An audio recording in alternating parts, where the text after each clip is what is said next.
Hello everybody, I'm Lynx and Spark, coming to you guys with a long overdue update to the Cryomon mod.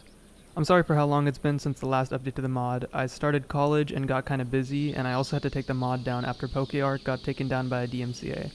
But now that I've got some more free time, I wanted to bring it back and try to update it at least once every month or two, and post weekly videos as well. But anyway, for the first update in a while, I wanted to do something a little special. So in today's video, we're gonna be looking at the Kanto starter evolutionary lines. These guys took a bit longer to add than my usual updates because of some missing animations and the Charmander line's fire textures, so if you guys enjoyed this video, please consider leaving a like and subscribing for more ARK and Pokemon related content, and stick around till the end to see some new features I've added to the mod. First up, we've got the first Pokemon in the Pokedex, Bulbasaur. Bulbasaur is one of the only two starters that have two typings, with Bulbasaur being a grass poison type, and the other being Rowlet with grass flying typings. Up next is its evolution, Ivysaur. Ivysaur is also a grass poison type, as are the rest of the Pokemon in this evolutionary line, and this Pokemon spends a lot of time soaking in sun in preparation for its evolution. Its evolution, of course, is Venusaur.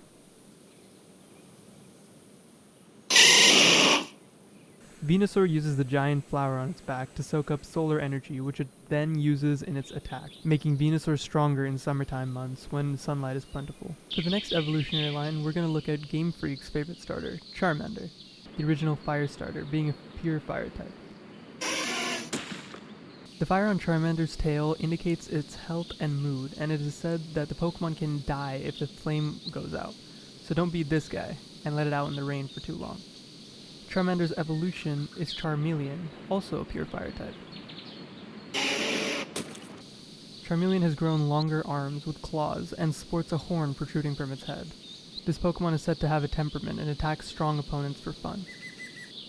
Next on our list is the infamous Charizard, which has two sets of attack animations.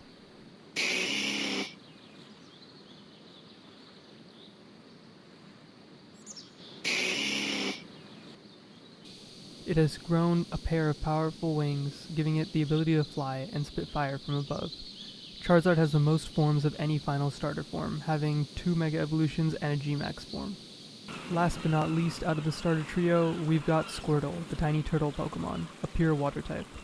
It uses its shell as a means of defense, but also to surf on water.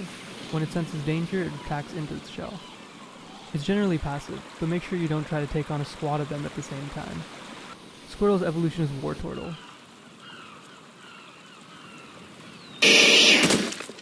Another pure water type, which has a big bushy tail and ears, as well as sharp teeth. This Pokemon is a bit feistier than its pre-evolution and uses its tail to create whirlpools as a means of attack. The final stage of this line is Blastoise, the giant cannon-wielding turtle. Also a pure water type, this Pokemon spends its time floating in lakes and oceans, and the cannons on its back are capable of shooting water with enough pressure to cut through steel and concrete. If you're late to getting a starter from Professor Oak, you might end up with this evolutionary line, starting with Pichu, a pure electric type. This Pokemon is able to store electricity in its cheeks and discharge it to shock opponents, but apparently shocks itself in the process, which you can also experience if you play as it in Smash. Its evolution is a Pokemon that needs no introduction, the crown mascot of the franchise, Pikachu. Pikachu is an electric type, and is the first Pokemon that joins Ash Ketchum, the main character of the Pokemon series. Pikachu is faster than Pichu and much more adept at using electric attacks. Its versatility in combat has won many battles in the anime, even against its evolution. That of course being Raichu. Lieutenant Surge fought Ash and his Pikachu using this Pokemon, and while Ash's Pikachu did end up being able to defeat it, Raichu has increased its physical and electrical power through evolution.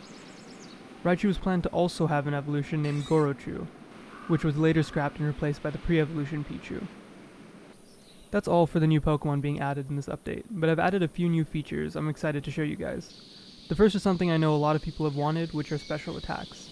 Certain fire types can now be taught Ember by using the Ember TM, which can be found by harvesting the Charmander line. TM Clear, which is dropped by Ditto, can be used to remove Pokemon moves.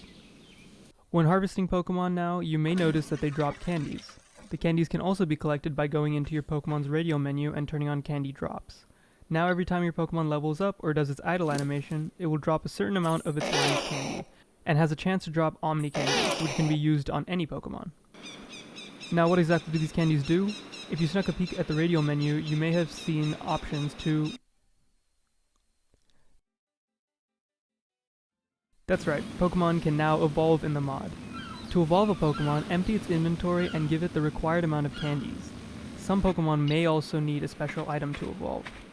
Right now, when you evolve a Pokemon, the evolved form is given a random level, which I have no clue how to change, so be cautious when evolving a Pokemon you put a lot of time into. Aside from that, I've also wanted to put more love and attention into each Pokemon that I add to the mod, so from now on, you'll see that new Pokemon now blink and follow the player's movements when they get close. If you guys enjoyed this video and these new additions, please consider leaving a like and perhaps subscribing. And with that, I'll see you guys in the next video.